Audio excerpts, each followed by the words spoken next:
JF-17 से हमारे S-400 व ब्रह्मोस मिसाइल बेस को नुकसान पहुंचाया, जो कि बिल्कुल गलत है। दूसरा, उसका ये भी मिस इन्फॉर्मेशन कैंपेन था कि हमारी एयरफील्ड जो कि सिरसा, जम्मू, पठानकोट, बठिंडा, नलिया और भुज में है, ये उसका मिस इन्फॉर्मेशन भी बहुत गलत है।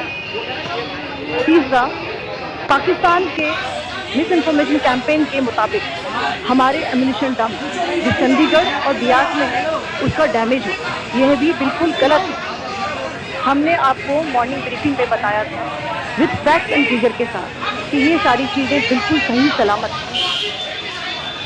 अब मैं आपको बताना चाहती हूँ कि पाकिस्तान की एक प्रेस कॉन्फ्रेंस में ये बात की गई थी कि उनके सीनियर मिलिट्री ऑफिसर्स जो कि पूरी तरह से ये भ्रामक है और सत्य से दूर है कि पाकिस्तान की ओर से ये झूठा आरोप भी लगाया जा रहा है कि भारतीय सेना ने मस्जिदों को नुकसान पहुंचाया। मैं इसे बिल्कुल स्पष्ट करना चाहती हूँ कि India is a secular nation और हमारी सेना भारत के कॉन्स्टिट्यूशनल वैल्यूज की एक बहुत प्यारी झलक है।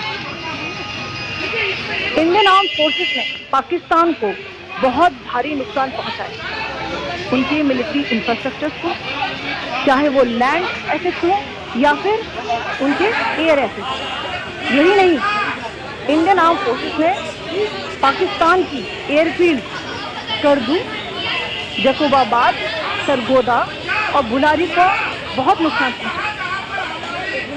इसके अलावा पाकिस्तान के air defence system, radar system, उनको भी एयर स्पेस में अनडिनेबल किया। यह भी बताना चाहती हूँ कि लाइन ऑफ कंट्रोल के पास पाकिस्तान के command and control, logistic installation और उनके मिलिट्री इंफ्रास्ट्रक्चर, मिलिट्री पर्सनल का इतना भारी नुकसान हुआ कि पाकिस्तान की ऑफेंसिव और डिफेंसिव कैपेबिलिटी को नष्ट कर दिया गया। अंत में मैं फिर से ये बात दोहराना चाहूँगी, इंडियन आर्म फोर्सेस पूरी तरह से तैयार है, सतर्क है और भारत की संप्रभुता और अखंडता की रक्षा के लिए पूरी तरह से कमिटेड है। धन्यवाद। जय हिंद।